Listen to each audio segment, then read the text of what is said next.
Hey guys, welcome back to the channel. No Cap Crypto here.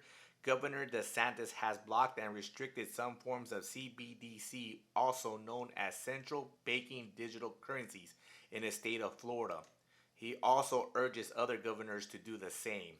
So I'm going to go ahead and read why their government's trying to implement a digital dollar. Obviously, we all know that the government wants to know what we're spending, where we're spending our money. Um, so if we're using cash, that doesn't fit their agenda. They want to be able to record where we're spending it and what we're spending our money on, which is crazy. And Governor DeSantis sees this. Here's a quote from him. I think we want to crowd out. They want to crowd out and eliminate other types of digital assets like cryptocurrency because they can't control that. So they don't like that. He has said this about Bitcoin and how the government hates that they can't control Bitcoin as well. So Ron DeSantis is on to the government, big government that is, on trying to control what his Floridians spend their money on, and he does not like that.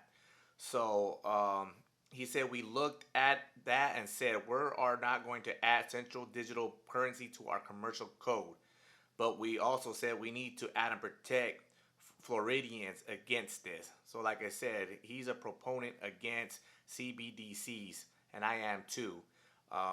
If you guys remember, the government hired all those IRS agents to check if people were skimming off on their taxes. I think they had a $500 limit that they would check on you if you were spending over $500 on Venmo, I believe Zelle. And when I say check, I mean audit. Zelle, Venmo, Cash App, and I believe PayPal. If you spent or sent anything over $500, so they're trying to see if people are cheating on their taxes or just trying to see if or where they're using the money at, which is none of their business, to be honest. But I'm actually glad the governor is actually fighting against big government and doing his due diligence to protect not just only his state but just telling the other governors to do the same.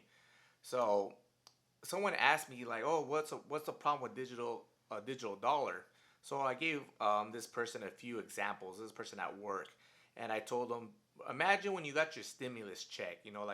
Most of us got a stimulus check a couple years ago, and imagine that all. They came from the government, obviously, but you had to spend that digital dollar. The government could dictate where you would spend that money or where you could spend that money. So I told him an example would be this whole green deal. Let's just use that green deal. So say you got this digital dollar, the government would only allow you to spend that digital dollar on anything that was green. They give you the money, but you only can spend it on electric vehicles or solar panels, nothing gas. So they're limiting you on what you could spend your money on. Another example would be like guns. Say you wanted to go buy a gun with digital dollar from the government. If the government is trying to take away guns, they could even limit that where if you try to spend that digital dollar at a gun store, it would get flagged and you wouldn't be able to buy any weapons with that money that's yours supposedly. They're giving it to you. So like I said, it could get kind of scary on what the future lies if CBDCs do pass in multiple states. They could tell you where you're going to eat, what can you spend your money. Oh, you guys are not too healthy here in this state. We're only going to allow you to buy, healthy foods, basically taking away your choice because they're giving you the money.